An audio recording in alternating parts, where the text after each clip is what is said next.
Suppose we have two sets of units, each of which has received a different treatment.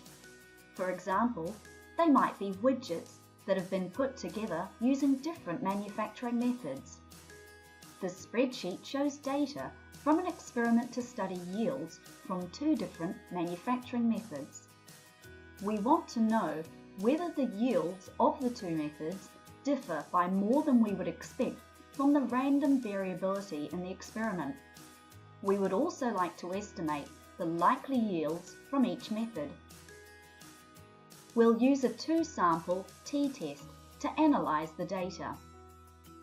To use a t-test, we make the following assumptions. Each group has a normal distribution. Both distributions have the same variance. The distributions have different means. First, we'll load some example data. Select Example Dataset. Click the drop-down list. Here you'll find example datasets that are suitable for specific types of analysis. Select a Guide to Anova and Design. Now double-click Manufacture to load this dataset. The spreadsheet has two columns of data.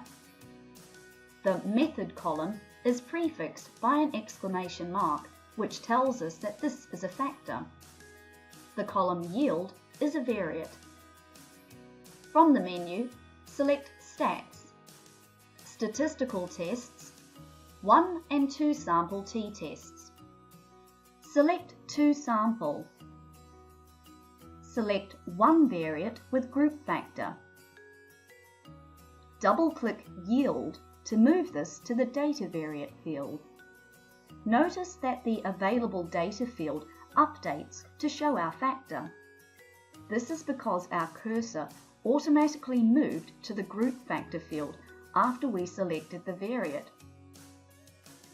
Double-click Method to use this as the group factor defining the two groups.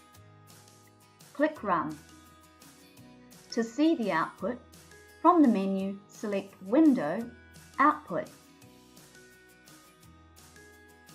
The t-statistic is 2.95 on 14 degrees of freedom. Under the null hypothesis that there is no difference between the means, this would have a probability of 0.011. We can conclude that this is unlikely, so there is evidence that the manufacturing methods do differ. The new manufacturing method is producing higher yields with an average of 23 as compared to 20 for the standard method.